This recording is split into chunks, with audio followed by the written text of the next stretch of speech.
But anyway, my name's Seth. I own Venture Project, um, and we do a little bit of everything. Just a little bit of background about me. I think it's important that you know about my background because I've been doing real estate for about 2 years. But and over the last 2 years, throughout this ride, I've been like, man, I'm about to turn 40 in April. Like, man, if I could have done this when I was 25, where would I be now? Where would I be now? But if I would have done it when I was 25, I wouldn't know what I know today, and I wouldn't make the money that I do today because I leverage my knowledge more than anything else. Moved here when I was in 2001.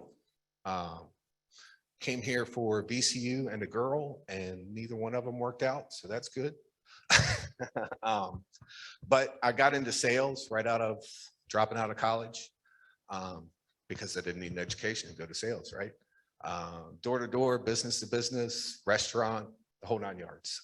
Car industry, in-home sales. I sold windows, I sold roofs, I sold all kinds of things.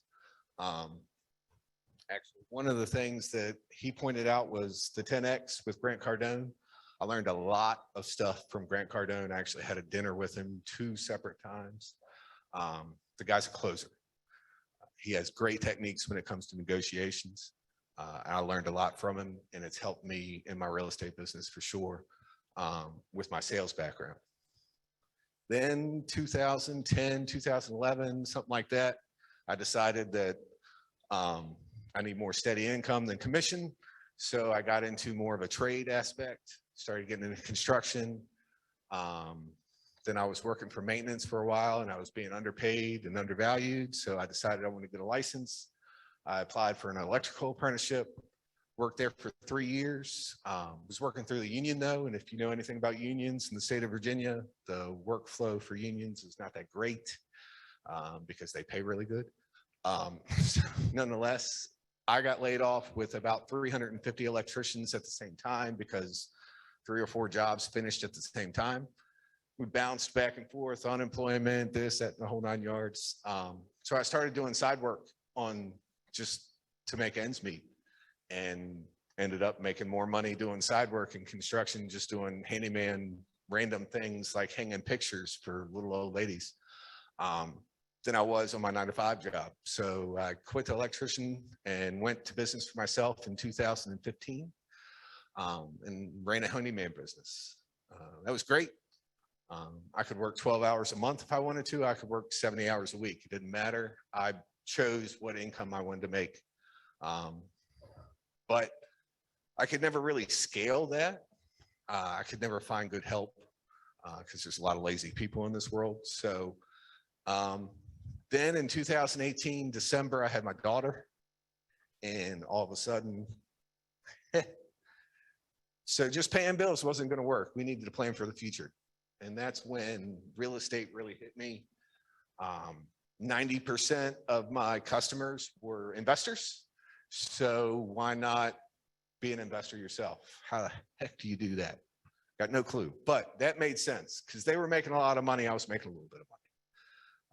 Did a lot of research, bigger pockets, YouTube, all different types of things.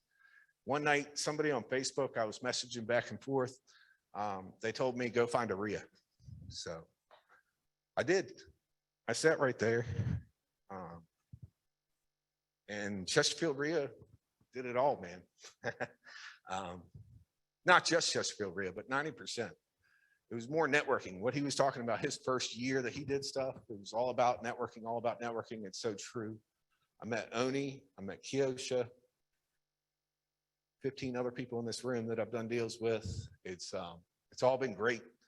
And but I didn't know anything except for what I saw online. So I decided, let me ask questions. I asked Oni, I asked Kiosha. We started talking.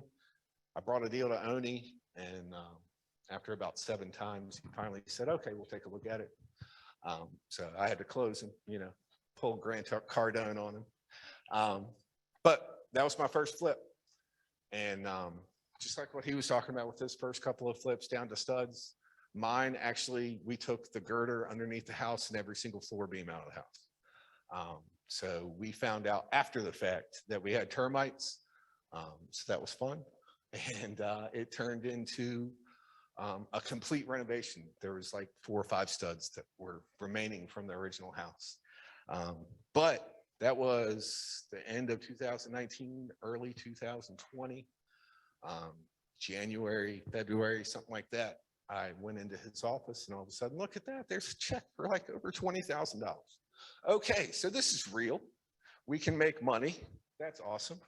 I don't have to go to work for a couple of weeks because I got a little bit of money in the bank. What am I going to do? Let's find the next one, right? I wasn't going to spend all my money on marketing and all that stuff because I just wasn't that kind of person. So how can I do it for free? Well, I'll just go around and drive around and find vacant houses or find ugly houses, like what they say, and we'll figure something out, right? I reached out to Keosha. She wanted to do it with me. We pulled a little list and got a bunch of numbers and started driving. And sure enough, one day we ran across a house that had a hole in the roof, and we called them and they were like, yeah, my wife owns it. I don't own it. We're going to be there tomorrow. If you come by tomorrow, don't tell my wife I told you to come. We were like, okay, bet, we'll be there. So sure enough, the next day we showed up and we played it cool. We didn't tell the husband that, or tell the wife that the husband told us to come. I had no idea what I was doing, though. I knew how to negotiate. I knew how to talk to them. I knew how to make a friend from my sales experience. But when it came to actually doing the deal and what all happened, I didn't know anything. But I had somebody. I had somebody that I could ask questions. I had somebody that could lead me. And it worked. Because when it came to technical questions of what does this look like? What does this look like? I shut up. I backed away. I went, oh, look at this over here. I wasn't a part of that conversation. But when it came to numbers and when it came to the actual negotiations of the deal, I would come in and I would put that sales technique out there in negotiation. And we were able to work a great deal, and we ended up making like 30 grand on that deal. So my first wholesale deal was like a $30,000 assignment. Since then, the last part of 2020, I partnered with Mr. Oni and somebody else who partnered with me on my first deal. And we did 5 more flips in 2020 and 3 more wholesale deals. And then 2021 happened. And I was like, man, I wanted 1 or 2 more deals in 2020. I was pushing. I helped Chris with his first deal right there at the end. I was trying to help somebody else with their first deal at the end. That was kind of what my goal was, is to get as many new investors their first deal as possible. I felt like I fell short in 2020. And then between January 1st and January 4th of 2021, I signed 3 contracts and assigned those 3 contracts in 4 days. So 2020, 2021, whatever. It's all about dates. Nonetheless, I started 2021 great. Since then, I'm closing tomorrow on flip number 4 for 2021. And I got my numbers here, 15 wholesale deals to date this year. I've acquired a buy and hold property, and I got a second one under contract. I accredit it to my network more than anything else. When I look back, it's crazy, because in 2019, when I sat right over there, I didn't have any money in my pocket. And now money's not an issue. So I don't feel like I'm super successful. I feel like I'm a brand new investor. I feel like I don't really know anything, and I really shouldn't be up here talking. But then I look back at my success in the last 2 years, and I'm like, kind of, maybe I do deserve it, because it's been pretty good. My business model is kind of active income, day to day. Let me go and talk to sellers. I've got the sales background. Let me do acquisitions. I have people bring deals to me that they want to talk to sellers. We market ourselves, Facebook, Craigslist. We drive for dollars. We do cold calls. We send out mail. We send out texts. Pretty much any type of way that, we have a website, so search engine optimization, pretty much everything except for TV. They don't want my ugly face on TV. So pretty much anything but that. we do to market, to find homes and to find deals. And I try to help new investors get into that and be able to be the ones that are kind of like the face. I'm kind of coaching them. And that's kind of where my passion is on a daily basis, is finding deals and helping new people find out how those deals happen. 90%, especially in this market, 90% of those are wholesale deals. And it's not because we couldn't flip them, or it couldn't be a successful buy and hold, or it couldn't be an Airbnb or short-term rental.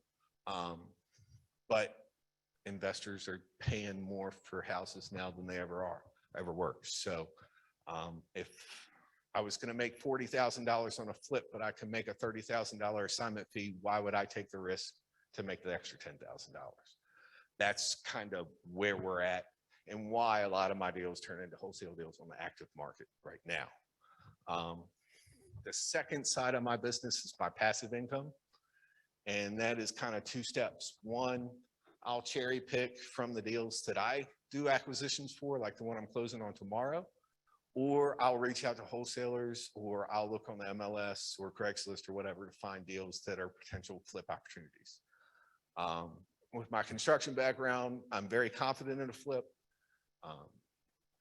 A lot of new investors, it's really hard for you to walk into a house and figure out how much it's going to take to be able to do all this work, and what is this and this and that.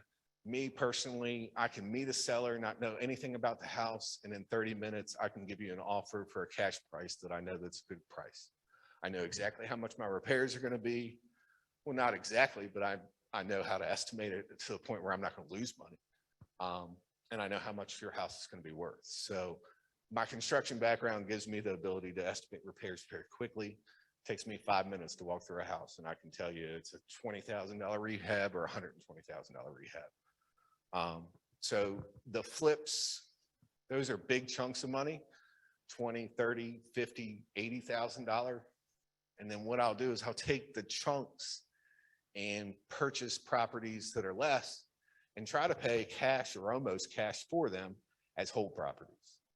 That way I can own most of my portfolio, hopefully somewhat as close to free and clear as possible, so that I can eventually use that to leverage to get more money from folks like Chuck and Fred and Richmond Mortgage and places like that to be able to do more deals.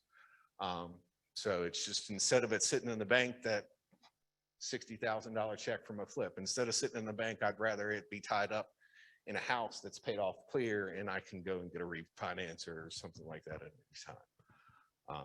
That's kind of what I do. As far as exit strategies go, the one thing about this meeting that I told Oni and Kiosha was that exit strategies are great. But all of those strategies, they're not just exit strategies. They're acquisition strategies. They're strategies to buy and hold. They're strategies that you can use to facilitate a flip. They're strategies, there's nothing that says that you can't take a property subject to and then wholesale that property to a cash buyer. There's nothing to say that you can't take over a reverse mortgage on a subject to and get that payment and rent it out for a year and then wholesale it to a cash buyer. There's all kinds of creative ways that I've listened to from different people like Oni and Kiosha and the different mentors that I have through my network. The first time I heard that idea, my head just blew up. Are you talking? So the bank's going to give me money, the tenant's going to give me money, and then I'm going to make money when I sell it. How does that make it? But it's creative financing. It's creative ways of doing business. And what it kind of opens up is, we kind of thought that a lot of people were going to come here to try to learn how to wholesale tonight in this meeting. I think the biggest thing that was the objective of this meeting was, you need to find out what your business model is. I told you what mine is. Find out what yours is. You may want to just do buy and holds. That's great. That's fine. Find your niche, be good at it. You may just want to lend money. That's great. Find your niche, be good at it. You also may want to be an investor in the full sense of the word, not a wholesaler, not a flipper. but actually take a deal. And when you're actually talking to sellers or you're talking about this particular deal, be able to have all these different bullets in your gun and know that you can go 17 different directions so that you don't turn down a deal because you just don't know. And that's where the education comes in. And that's what we're hoping to get across today. I can't cover any more on exit strategies than what he did because he had a fancy slide and I don't have slides. He did a really, really good job covering everything. So I don't really have anything else on that other than just, like I said, know that it's not just how to exit, it's also how to acquire. It's also how to create a long-term hold. It's just strategies in general. And the more that you know, and the more people that you know. So Ford is really good at lease options. So if I've got a deal, I understand the general principle behind a lease option, but if I have something that probably fits into lease options, I'm going to call him. I'm going to ask his advice and maybe offer him a little piece of the deal and partner with him because 50% of something is better than 0% or 100% of nothing. So I'd rather partner with him on something and make something instead of lose that deal completely. It's the same thing. It's not necessarily, and for him, it's going to benefit him because it's bringing it to him. So it's not necessarily who you know, but who knows what you do. You find your niche, you'll have people come to you. That's what has made me successful is people come to me because of what I've leveraged with my knowledge. So that's about all I got. Great.